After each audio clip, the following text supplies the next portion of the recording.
நமஸ்காரம். இன்றைக்கி நம்ம பார்க்க போகிறது ஸ்ரீமன் நாராயணத்தில் வரக்கூடிய தசகம் 87 குச்சேலோபாக்கியானம். இது டெய்லி நம்ம பாராயணம் பண்ணும்பொழுது மெயினாக ஏகாதசி துவாதசியும் போது பாராயணம் பண்ணினோம் அப்படின்னா தானிய சமிருத்தியானது ஏற்படும். இப்போ ஸ்லோகத்தை பார்க்கலாம். குச்சேல நாமா பவதஹ சதீர்ஜதாம் கதஹ ससान्तिमीपनि मन्दिरे द्विजः त्वदेकरागेण धनानि निःस्पृहो दिनानि निन्ये प्रशमी गृहाश्रमी समानशीलापि ददीयवल्लभा तथैव नोचित्तज्जयं समेयुषी कदाचिदूचे बत वृद्धि लभ्यते लब्धये रमापति किं न सका निषेव्यते कदाचिदूचे बत वृद्धि लब्धये रमापति किं न सखा निषेव्यते इति ऋतोऽयं प्रियया क्षुधार्थया जुगुप्समानोऽपि धने मदवहे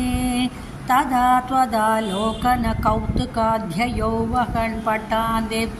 पृथुकानुपायनम् गतोऽयमाश्चर्यमयि भवत्पुरीं गृहेषु शव्याभवनं समेयिवान् प्रविश्य वैकुण्ठमिवापनिर्वृति तवादिसम्भावनया तु किं पुनः प्रपूजितं तं प्रियया च बीजितं करे गृहीत्वा कथय पुरा कृतं यदिन्धनार्थं गुरुदार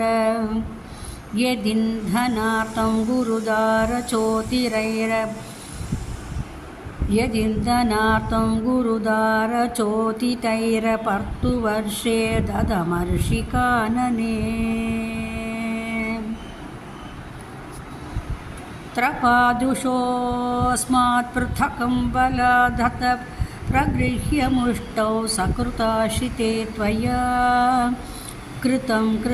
नन्वियतेति सम्भ्रमाद्रमा किलोत्पेत्यकरं रुरोधते भक्तेषु भक्तेन समानितस्त्वया पुरी वसन्नेकनिशां महासुखं भक्ता परेद्युद्रविनुं विनाययो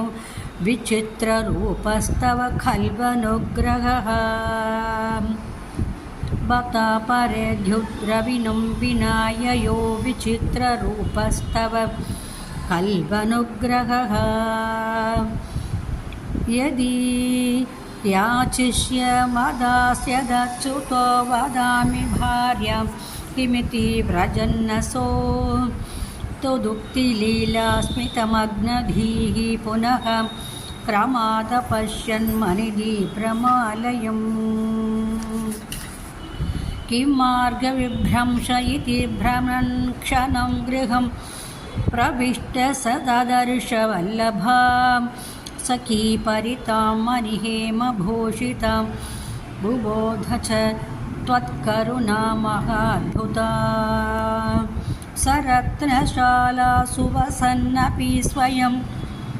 समुन्नद्भक्तिपभरोऽमृतं ययो त्वमेव पूरितभक्तवाञ्छितो मरुत्पुराधीश हरस्वमे गतान् त्वमेव मा पूरितभक्तवाञ्छितो मरुत्पुराधीश हरस्वमे गतान्.